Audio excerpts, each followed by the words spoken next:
Welcome, you are listening Radio Central News. I'm Chandni and now news in detail.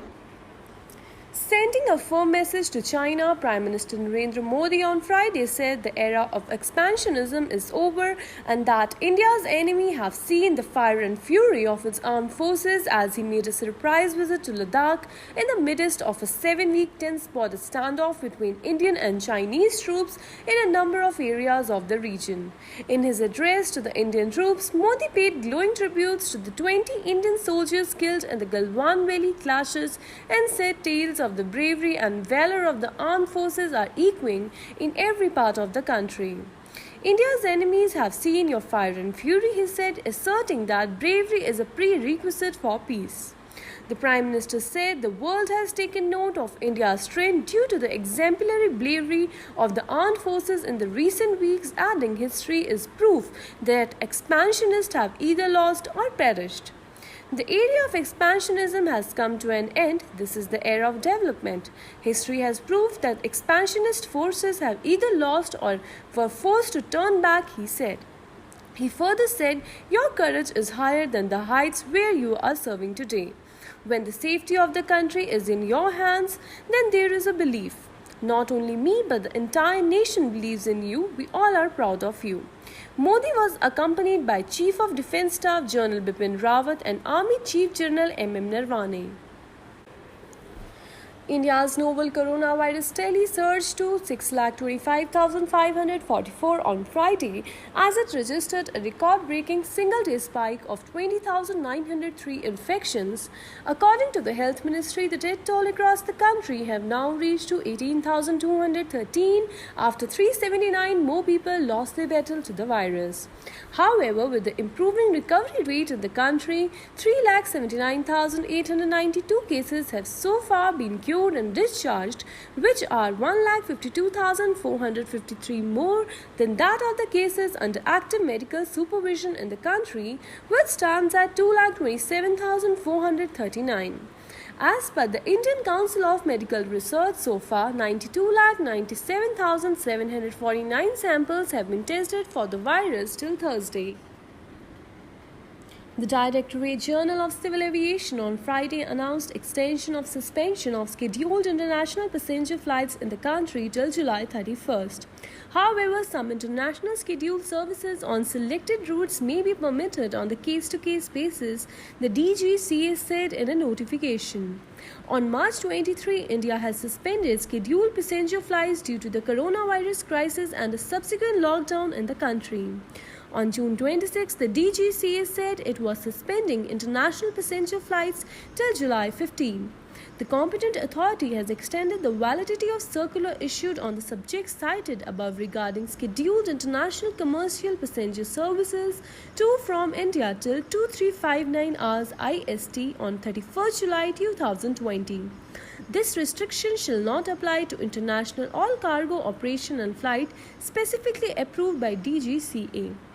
However, international scheduled flights may be allowed on selected routes by the competent authority on case-to-case basis according to the circular.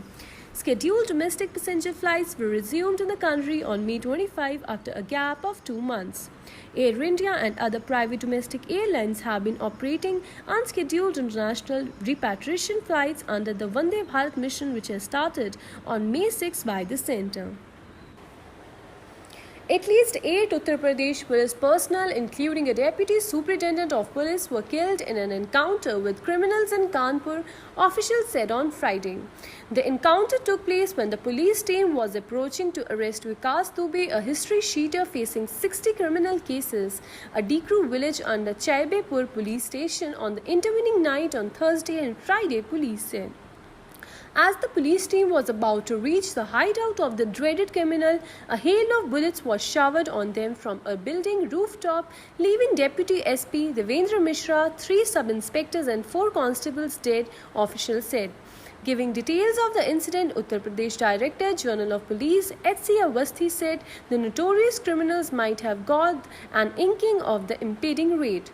He and his henchmen put up massive roadblocks to prevent the police personnel from proceeding towards their hideout as the police team was caught unawares. The criminal fired at them from a building rooftop, leading to the dead, Awasthi said.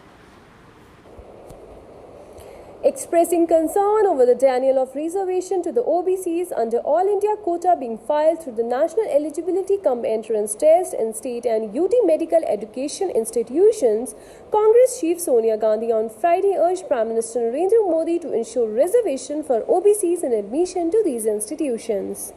Under the All India quota, 15%, 7.5% and 10% seats are reserved for SC, ST and economic weaker section candidates respectively in both central and state UT medical education institution. However, reservation for OBC candidates under All India quota is restricted to central institution.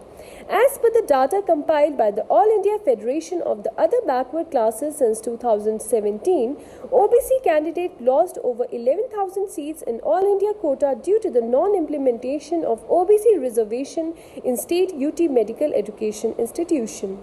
In the interest of the equity and social justice, I strongly urge the Union Government to extend reservation for OBC candidates in All India quota of medical and dental seats under the state UT medical education institution, Ms. Gandhi said in a letter to the PM. She said the denial of reservation to the OBC in state medical institution in All India quota being administered by the central government violate the very objective of the 93rd Constitution Amendment and is a barrier to the access medical education for deserving backward candidates. Legendary choreographer Saroj Khan, who made some of the biggest Bollywood stars dance to her steps in iconic number like Hawa Hawai, Dhak Dhak, Ek Do Teen, died in the cardiac arrest early on Friday morning. She was 71. The three-time National Award winner was not keeping well for some time. She was admitted to Guru Nanak Hospital in Bandra on June 20 and she complained of breathing issues. She had tested negative for COVID-19. She passed away due to the cardiac arrest on around 2:30 a.m. at the hospital. That is all for the today's news bulletin. Stay tuned to Radio Central News for more updates.